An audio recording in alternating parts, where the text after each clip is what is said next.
नमस्कार दोस्तों, आप सभी का स्वागत है हमारे YouTube चैनल पर। तो आज हम बात करेंगे डीएलएड प्रथम सेमेस्टर 2023 विज्ञान। जी हाँ दोस्तों, 4 जुलाई 2023 पेपर की पूरी तैयारी हम इस वीडियो में करेंगे और इस वीडियो में सभी अति लघु उत्तरीय प्रश्नों को देखेंगे जो कि आपके पेपर में आ सकते हैं।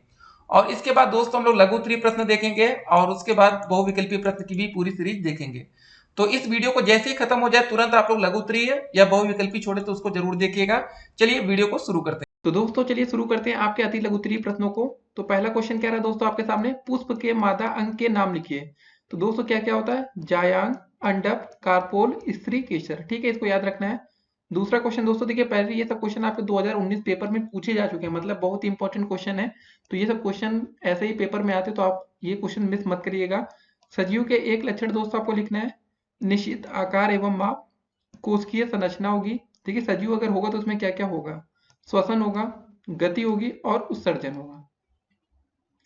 अगला प्रश्न है हमारा, शाकाहारी तथा मांसाहारी जंतुओं के दो नाम लिखना है। कितना आसान क्वेश्चन था। शाकाहारी जंतु कौन से होते हैं दोस्तों आपके, हाथी, दरियाई घोड़ा, बकरी। मांसाहारी में दोस्तों कुत्ता, चीता, बाघ, भेड़िया। ठीक है। अगला क्वेश्चन, घर्षण बल किसे कहते हैं, फ्रिक्शन फोर्स अंग्रेजी में। तो दोस्त यदि तेज दौड़ते हुए आपका पैर अचानक केले के छिलके पर पड़ जाए तो आप गिर पड़ेंगे। कैरम बोर्ड पर पाउडर छिड़कने के बाद गोटी बहुत तेजी से फिसलती है। यदि आटा चक्की के पट्टे में घिस जाए, ठीक है, यदि आटा चक्की के पट्टे घिस जाए तो क्या होगा, चक्की की गति नहीं करेगी। घर्षण बल की मात्रा अत्यंत कम होने के कारण ऐसा होता है। जी हाँ दोस्तों, जो आप चक्की देखे होंगे ना, जो उसमें पट्टियां रहती है बिल्कुल क्लीन रहती है, प्लेन रहती है, तो घूमती रहती है। अगर उसमें हल्का हल्का आप थोड़ा अवरोधक उत्पन्न करते हैं तो दिक्कत होगी। किन्हीं दो सतह के संपर्क तलों के बीच सापेक्ष गति का विरोध करने वाले बल को हम घर्षण बल कहते हैं। देखिए, जहां पर फ्रिक्शन फोर्स कम होता है वहां पर आप फिसलते बहुत ज्यादा हैं। कभी कभी आपने चलते हुए एक्सपीरियंस किया होगा, बारिश में आप फिसलने लगते हैं तो उस समय का घर्षण बल कम होता है। ठीक है, ये सब चीजें होती हैं। अगला क्वेश्चन, पदार्थ की कितनी भौतिक अवस्थाएं होती हैं, ये बताना था आपको। 3 होती हैं, सभी बच्चों को पता होगा, ठोस होती है, द्रव और गैस। अगला क्वेश्चन, समय का मानक मात्रक क्या होता है, तो इसका मात्रक आपका समय का सेकंड होता है। तो दोस्तों एक बात और आपको बताना चाहेंगे इस वीडियो में कि जो आप पदार्थ की भौतिक अवस्थाएं तो आपकी 3 होती है, लेकिन आपने कहीं कहीं आपने पढ़ा होगा कि पदार्थ की 5 भौतिक अवस्थाएं होती हैं। क्या क्या होता है दोस्तों, ठोस, द्रव, गैस, ये 3 तो है ही है। चौथी दोस्तों एक आपकी ये होती है प्लाज्मा। ठीक है, प्लाज्मा आपने सुना होगा। और और एक आपने दोस्तों सुना होगा आपने, बोस आइंस्टीन। ठीक है, तीन कंडेंसेट सुना ही होगा, कंडेंसेट। देखिए दोस्तों, हर जगह ये अलग अलग देखने को मिलता है, तो आपके पेपर में कैसे क्वेश्चन आता है तो इसको भी आपको ध्यान में रखना होगा। क्योंकि दोस्तों 4 तो आपने नॉर्मली होता है कि ठोस, द्रव, गैस और प्लाज्मा, लेकिन आपने थोड़ी दिन पहले सुना होगा बोस कण की खोज हुई थी, बोसान कण। क्योंकि दोस्तों उसमें काफी चीजें होती हैं तो उसके बारे में काफी एक्सप्लेन और कर देंगे, लेकिन दोस्तों आपके बीटीसी लेवल पर इतना एक्सप्लेनेशन जरूरी नहीं होता है।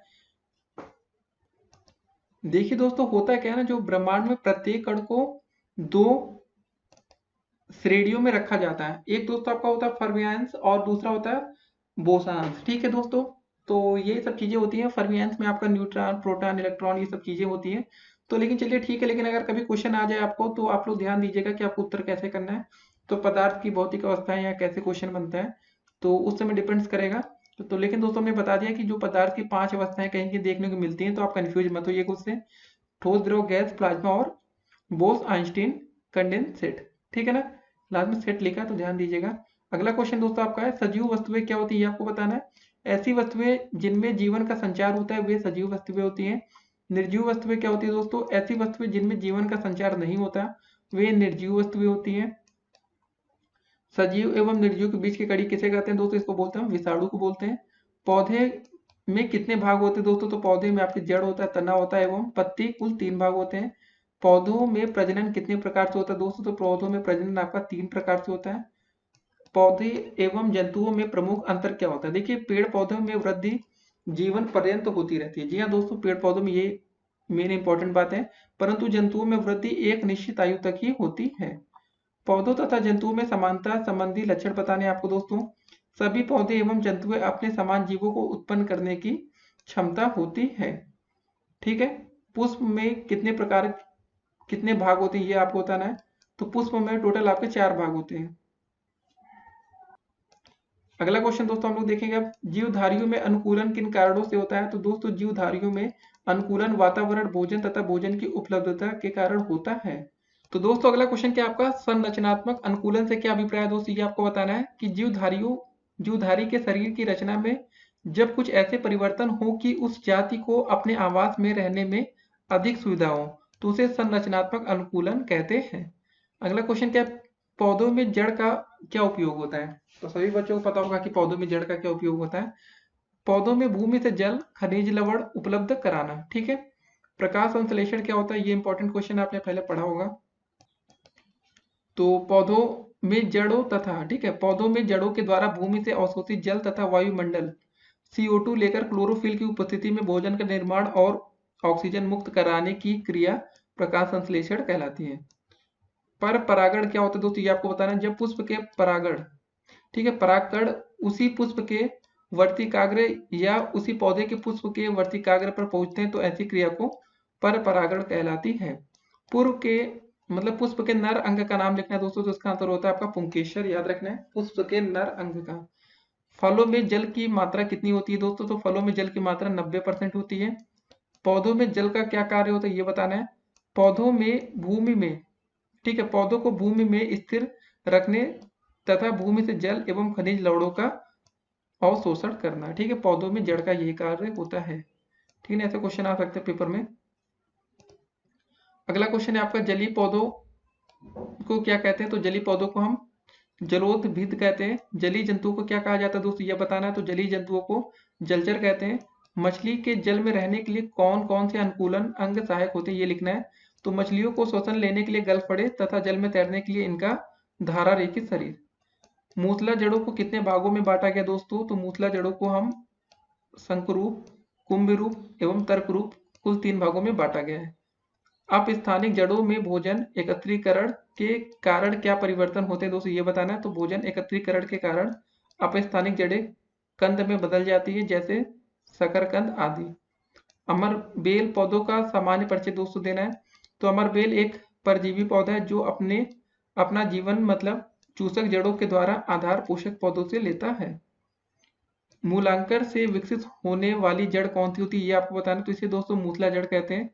आर्द्रता ग्राही जड़ें क्या होती है ये आपको दोस्तों बताना है।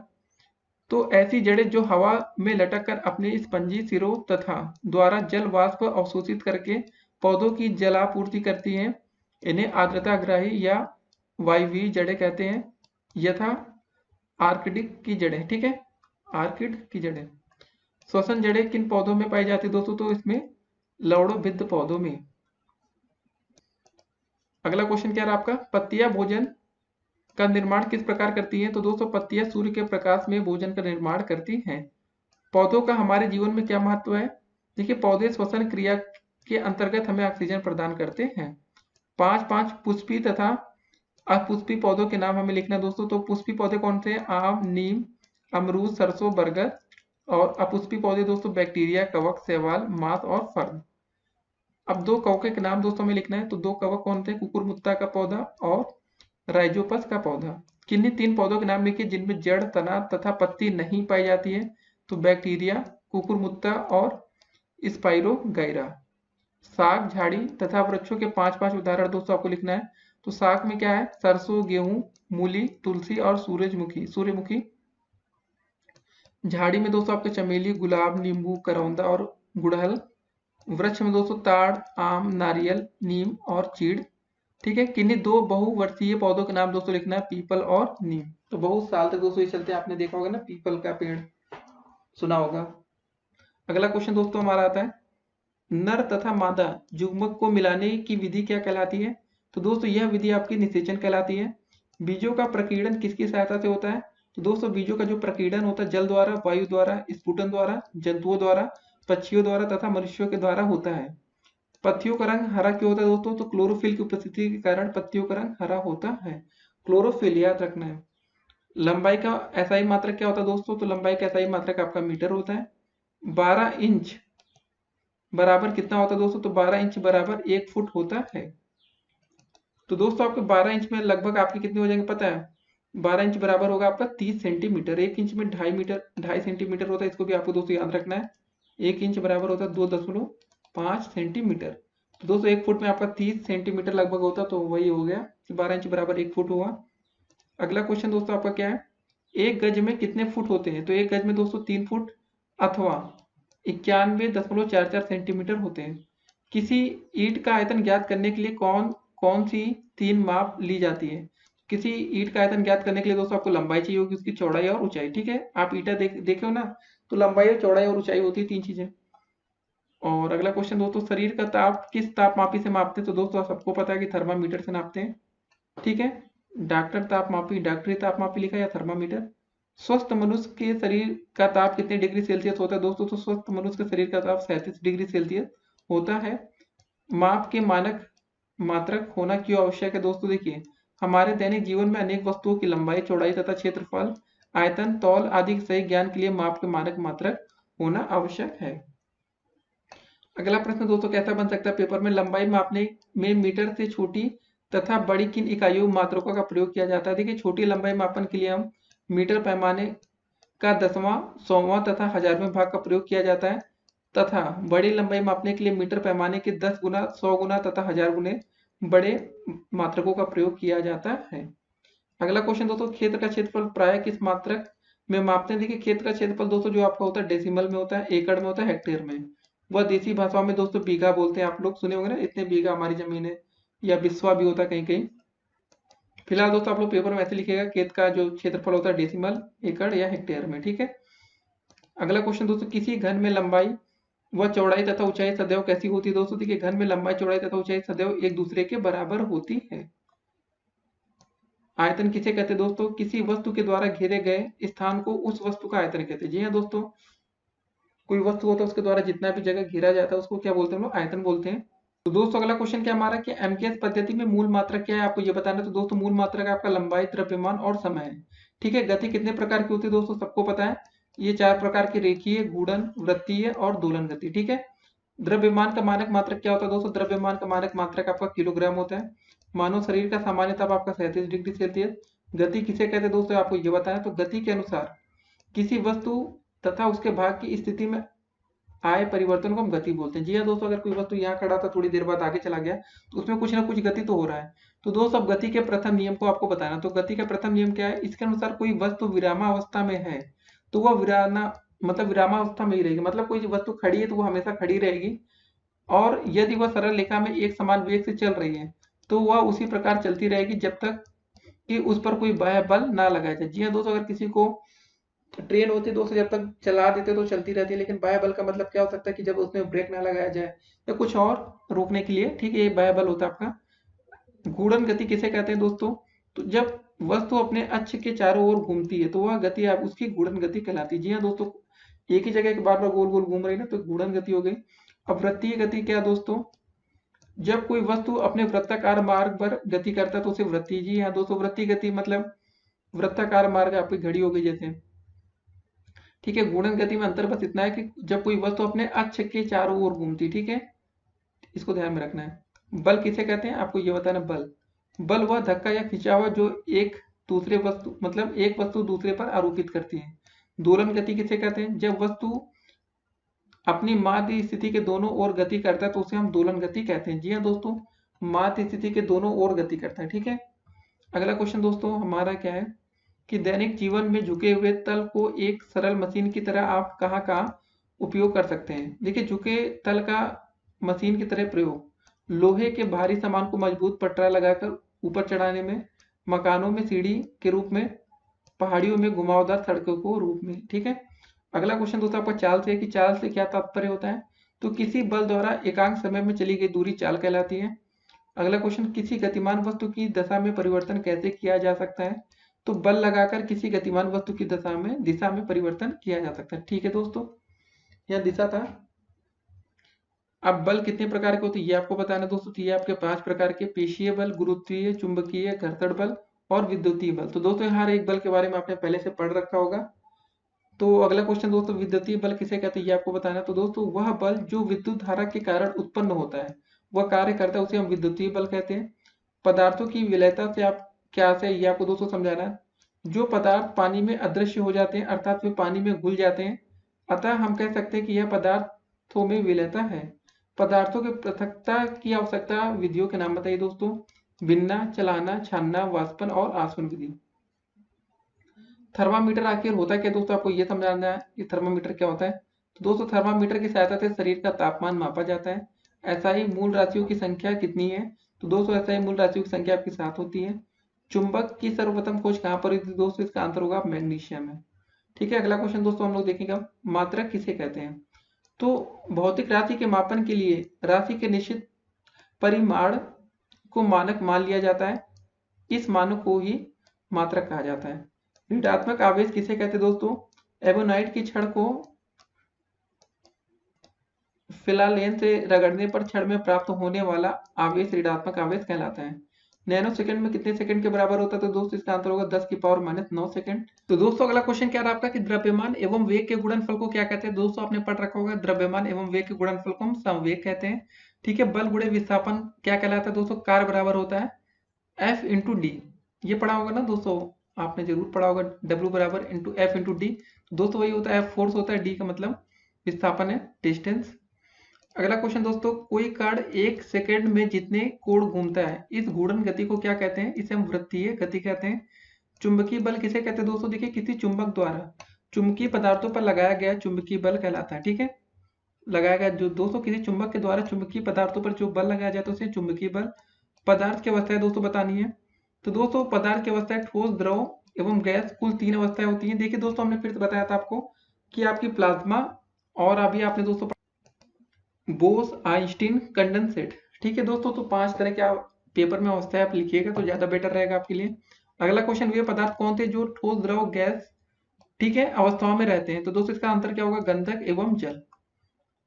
पदार्थ की वह अवस्था बताइए जिसमें अंतराण्विक अवकाश सबसे अधिक होता है। देखिए पदार्थ की गैसीय अवस्था में अंतराण्विक अवकाश सबसे अधिक होता है। देखिए दोस्तों ये आप ये क्वेश्चन में कंफ्यूज हो रहे होंगे, जो जल होता है आपका ना, पहले आप नॉर्मल जल होता है तो ये द्रव अवस्था में, जब इसको आप दोस्तों बर्फ जमा लेते हैं तो ये एक तरह से ठोस अवस्था होता है।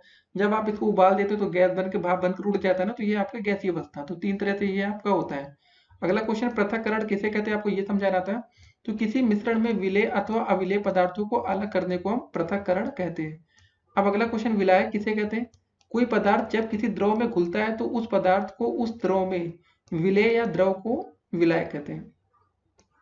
यौगिक क्या है दोस्तों, ये आपको समझाना है। 2 या 2 से अधिक तत्वों के परमाणु के निश्चित अनुपात में मिलने से यौगिक बनता है। पृथक्करण की कोई 2 विधियां बताना दोस्तों, भाप आसवन विधि पहला, दूसरा प्रभाजी आसवन। मिश्रण किसे कहते हैं दोस्तों, ये समझाना है। ऐसे पदार्थ जिनमें 2 या 2 से अधिक यौगिक अथवा तत्व दोनों अनिश्चित अनुपात में हों, सम्मिलित रहते हैं तो उसे हम मिश्रण कहते हैं। चीनी के शरबत में लकड़ी के कोयले के कुछ टुकड़े मिल गए हैं, आप इसे कैसे पृथक करें। तो दोस्तों इसको आप छान कर पृथक कर लेंगे। जी हाँ दोस्तों, चीनी के शरबत में कुछ भी मिल जाएगा। अब चीनी तो उसमें बाहर होगा नहीं, आपको पता है। द्रव्यमान किसे कहते हैं, देखिए किसी वस्तु में पदार्थ का जितना परिमाण या मात्रा होता है वह उस वस्तु का द्रव्यमान कहलाता है। मीटर पद्धति किसे कहते हैं दोस्तों, देखिए सर 1790 में फ्रांसीसियों ने मापन की एक मानक प्रणाली की रचना की जिसे हम मीटर पद्धति कहते हैं। कुछ प्रमुख भौतिक राशियों के नाम बताइए दोस्तों, लंबाई, द्रव्यमान, क्षेत्रफल, समय, ताप आदि। समय का मानक मात्रक आपका सेकंड है। आयतन का मानक मात्रक आपका घन मीटर है। समय की अवधि का मापन किस प्रकार किया जाता है, तो समय की अवधि का मापन दोस्तों आप सेकंड में, मिनट, घंटा, दिन अथवा माह अथवा वर्ष में करते हैं। तो ये बात तो दोस्तों आप समझ रहे होंगे ना कि अभी इतने सेकंड बाद आ रहा है, बोलते हैं ना 2 सेकंड का टाइम दो, 2 मिनट का, 2 घंटा, 2 दिन, 2 साल, जो भी कहते हो आप लोग। क्षेत्रफल का मानक मात्रक क्या है दोस्तों, तो वर्ग मीटर स्क्वायर। स्वपोषी किसे कहते हैं, देखिए हरे पेड़ पौधे अपना भोजन स्वयं बना लेते हैं, अतः स्वपोषी कहलाते हैं। परपोषी किन्हें कहते हैं, जंतु अपना भोजन स्वयं नहीं बना पा सकते, वे अपने भोजन हेतु पेड़ पौधे अथवा अन्य जंतुओं पर निर्भर रहते हैं, अतः इन्हें परपोषी कहते हैं। श्वसन का क्या अर्थ होता है दोस्तों, आपको यह समझाना है कि जीवधारी सांस के द्वारा वायु से ऑक्सीजन गैस लेते हैं और कार्बन डाइऑक्साइड गैस छोड़ते हैं, इस प्रक्रिया को श्वसन कहते हैं। प्रमुख श्वसन अंगों के दोस्तों अब आपको नाम बताने हैं, तो फेफड़े, गलफड़े आदि। ठीक है ना, तो फेफड़े आपके इंसानों में होते हैं और गलफड़े आपकी मछलियों में होती हैं। अनुकूलन किसे कहते हैं दोस्तों, प्रत्येक जीवधारी की आदतें तथा शारीरिक बनावट उसके परिवेश के अनुकूल बन जाती है, इसे अनुकूलन कहते हैं। तो दोस्तों अगला क्वेश्चन क्या रहा हमारा कि जलीय पौधे एवं जलीय जंतु किन्हें कहते हैं, तो जल में रहने वाले पौधे, ठीक है, और जंतु क्रमशः जलीय पौधे एवं जलीय जंतु कहलाते हैं। दोस्तों जो जल में रहते हैं तो वो जलीय पौधे हो जाएंगे और जलीय जंतु हो जाएंगे, ठीक है, समझ गए। देशांतरण से क्या अभिप्राय है दोस्तों, देखिए पक्षी भोजन की खोज में उड़ते रहते हैं। कुछ पक्षी किसी खास मौसम में एक देश से दूसरे देश तक पहुंच जाते हैं, इसे पक्षियों का देशांतरण कहते हैं। अंकुरण के लिए क्या आवश्यक होता है, बीजों के अंकुरण के लिए वायु, पानी तथा उचित ताप आवश्यक होता है। मृत्तिका किसे कहते हैं दोस्तों, देखिए पके हुए बर्तनों को मृत्तिका कहा जाता है। खिड़कियों में किस प्रकार का कांच प्रयोग किया जाता है दोस्तों, साधारण या मृदु कांच। पुष्प के मुख्य 4 अंगों के नाम लिखिए दोस्तों, तो पुष्प के मुख्य 4 अंग बाह्य दलपुंज, पुमंग और जायांग। गति के द्वितीय नियमों को परिभाषित कीजिए। जी हाँ दोस्तों, गति का द्वितीय नियम, इसके अनुसार किसी वस्तु पर बाहर से लगाया गया बल F उसी द्रव्यमान m तथा उस वस्तु के बल की दिशा में उत्पन्न त्वरण एक बराबर होता है। जी हाँ दोस्तों, एक्सेलरेशन F बराबर, आपने ये फार्मूला पढ़ा होगा, F बराबर m इंटू a, ये गति का दूसरा नियम है। अगला क्वेश्चन दोस्तों, पारदर्शी तथा अपारदर्शी को स्पष्ट करना है। देखिए ये पदार्थ जिनके आर पार हम देख सकते हैं उन्हें हम पारदर्शी कहते हैं। जी हाँ दोस्तों, आपने देखे होंगे ना, कुछ कांच होते हैं जिनके आर पार हम देखते थे, और कुछ लड़के और लड़कियां दोस्तों दोनों होते जो पारदर्शी कपड़े पहनते हैं ना, आर पार दिखता है, और उनका यह गुण पारदर्शिता कहलाता है, जैसे पानी, कांच आदि। ये पदार्थ आर पार हम नहीं देख सकते, उन्हें अपारदर्शी कहा जाता है दोस्तों, तथा उनका यह गुण अपारदर्शिता कहलाता है, जैसे वायु। कुछ पदार्थ ऐसे होते हैं जिनमें धुंधला दिखाई देता है, उन्हें पारभासी कहा जाता है दोस्तों, जैसे तेल लगा कागज, बटर पेपर, पॉलीथीन आदि। तो दोस्तों देखिए अपारदर्शिता में आप लोग कुछ उदाहरण और देखिए, लिखिएगा वायु की जगह। जैसे आपका लोहा हो गया ना, लोहे के आर पर आप नहीं देख सकते, घर के आर पर नहीं दिखता, तो ईंट हो गई। अगला क्वेश्चन दोस्तों, परमाणु किसे कहते हैं, परमाणु तत्व का वह छोटे से छोटा भाग है जो किसी भी रासायनिक अभिक्रिया में भाग ले सकता है परंतु स्वतंत्र अवस्था में नहीं रह सकता, इसे परमाणु कहते हैं। अलैंगिक जीव जनन की 5 विधियां, प्रकारों के नाम दोस्तों लिखना है। पहला हो गया दोस्तों विखंडन, दूसरा मुकुलन, तीसरा खंडन, चौथा बीजाणुओं द्वारा, ठीक है, और पांचवा कायिक प्रवर्धन। घर्षण बल क्या होता है दोस्तों, ये बताना है। किन्हीं दो सतह के संपर्क तलों के बीच सापेक्ष गति का विरोध करने वाले बल को हम क्या बोलते हैं दोस्तों, घर्षण बल कहते हैं। अगला क्वेश्चन, पेड़ पौधों में अलैंगिक प्रजनन की विधियों के नाम दोस्तों लिखना है। पहला रोपण, कलम लगाना, दाब और कलम। पत्तियों का दोस्तों मुख्य कार्य आपको बताना क्या होता है, प्रकाश संश्लेषण की क्रिया करना। ऊर्ध्वपातन किसे कहते हैं, उदाहरण देकर आपको समझाना है। तो वे सभी पदार्थ जो गर्म करने पर बिना द्रव में बदले सीधे गैस के रूप में बदल जाते हैं, उन्हें ऊर्ध्वपातन कहलाता है। यह क्रिया ऊर्ध्वपातन आपकी कहलाती है, जैसे दोस्तों कपूर, आयोडीन और नौसादर, ठीक है ना। जब किसी दोस्तों हम पदार्थ को गर्म करते हैं वो द्रव में नहीं बदलेगा, सीधे गैस में बदलता है, इस बात को आपको समझना है। अगला क्वेश्चन दोस्तों हमारा क्या है, घूमते हुए लट्टू में किस प्रकार की गति होती है दोस्तों, ये आपकी घूर्णन गति है। हमारे शरीर में कितनी ज्ञानेंद्रियां पाई जाती है, उनका नाम लिखिए दोस्तों, आंख, नाक, कान, जीभ तथा त्वचा, ठीक है, याद रखना है, आंख, नाक, कान, जीभ और त्वचा। जलीय पौधे के तने एवं पत्ती की एक विशेषता दोस्तों आपको बताना है। जलीय पौधे के तने के अंदर असंख्य खाली स्थान होते हैं जिन्हें वायु कोष्ठ कहते हैं, जिनमें वायु भरी रहती है, जैसे जलकुंभी। तालाब में कमल अथवा कुमुदनी के पौधे के विभिन्न भागों को ध्यान से देखने पर मालूम होता है कि यह इसकी पत्तियां चपटी हैं और इसकी सतह मोम जैसी चिकनी होती है। इससे पत्तियां गीली नहीं होती, चपटी होने के कारण यह पानी की सतह पर तैरती है। इससे सूर्य के प्रकाश में भोजन का निर्माण संभव हो पाता है। अगला क्वेश्चन दोस्तों आपका, कीट भक्षी पौधे की विशेषता व नाम बताना आपको। देखिए दोस्तों, जो कीट भक्षी पौधे दलदली भूमि में उगते हैं, इस कारण इन्हें नाइट्रोजन प्राप्त नहीं होता, इसलिए ये प्रोटीन का निर्माण नहीं कर पाते, इसलिए प्रोटीन की आवश्यकता को पूरा करने के लिए कीटों का पाचन करते हैं, उदाहरण घटपर्डी और ड्रोसरा, ठीक है दोस्तों। अगला क्वेश्चन दोस्तों देखेंगे, वृत्तीय गति व घूर्णन गति का एक एक उदाहरण आपको देना है। तो लट्टू का घूमना घूर्णन गति का उदाहरण है। सूर्य के चारों ओर पृथ्वी का गति करना, ये आपका कौन सी गति दोस्तों, ये आपकी एक वृत्तीय गति है। अगला क्वेश्चन दोस्तों, सरसों के पुष्प के विभिन्न अंगों के नाम लिखिए। तो कौन कौन से होते हैं, पुष्प, फल, तना, पत्ती, प्राथमिक जड़ तथा द्वितीय जड़। डॉक्टरी थर्मामीटर में हम मानव शरीर के 0 डिग्री सेल्सियस में किस सीमा के अंतर्गत ताप माप सकते हैं। देखिए दोस्तों, डॉक्टरी थर्मामीटर में मानव शरीर के 0 डिग्री सेंटीग्रेड में 35 डिग्री सेल्सियस से 42 डिग्री सेल्सियस के ताप को माप सकते हैं। अगला क्वेश्चन दोस्तों, पेड़ पौधों में अलैंगिक प्रजनन की विधियों के नाम दोस्तों लिखिए। तो अलैंगिक प्रजनन कौन कौन सी दोस्तों? पहला विखंडन, दूसरा मुकुलन, तीसरा खंडन, चौथा बीजाणुओं द्वारा और पांचवा है कायिक प्रवर्धन। तो दोस्तों आज की वीडियो के सारे क्वेश्चन यहाँ पर समाप्त होते हैं। तो दोस्तों उम्मीद करते हैं कि आज जो आपने वीडियोस देखा होगा तो उसमें काफी क्वेश्चन का आंसर आपको पता होगा। तो दोस्तों आपका ये क्विक रिवीजन था, ठीक है। अगर दोस्तों आपने पहले इंटर हाई स्कूल तक अच्छे से पढ़ रखा होगा तो आपको किसी भी प्रकार की कोई दिक्कत नहीं आई होगी। और जो बच्चे बायो से होंगे तो उनको ये सब्जेक्ट तो बहुत ही मजा आया होगा, क्योंकि इसमें बिल्कुल मैथ नहीं थी। तो सिंपल सी बात है कि बायो के क्वेश्चन काफी थे, तो मतलब जो बच्चे मैथमेटिक्स से हैं तो उनको थोड़ा बहुत दिक्कत हो सकता है। लेकिन दोस्तों कोई बायो के बहुत कठिन क्वेश्चन तो नहीं था इस वीडियो में, लेकिन फिर भी दोस्तों। तो चलिए दोस्तों अगली वीडियो में मिलेंगे। और दोस्तों एक और इम्पोर्टेंट बात, अगर अभी तक आपने हमारे चैनल सब्सक्राइब ना किया तो दोस्तों चैनल को सब्सक्राइब कर लीजिएगा, जिससे आने वाली वीडियो की सभी नोटिफिकेशन सबसे पहले आपको मिले। और वीडियो को अधिक से अधिक अपने दोस्तों तक शेयर करिए। और इसका दोस्तों ये आज आपका पार्ट 2 था। अब इस वीडियो का समाप्त होती है दोस्तों, सबसे पहले आपको पार्ट 1 देखना। अगर आपने ना देखा हो तो अच्छी बात है। उसके बाद दोस्तों आप पार्ट 3 देखेंगे तो आपकी वीडियो कंप्लीट होगी, तब जाकर दोस्तों आपके 25 में 25 अंक बनेंगे। चलिए फिर मिलते हैं अगली वीडियो में, तब तक के लिए स्टे कनेक्टेड और ऑल द बेस्ट पढ़ाई के लिए।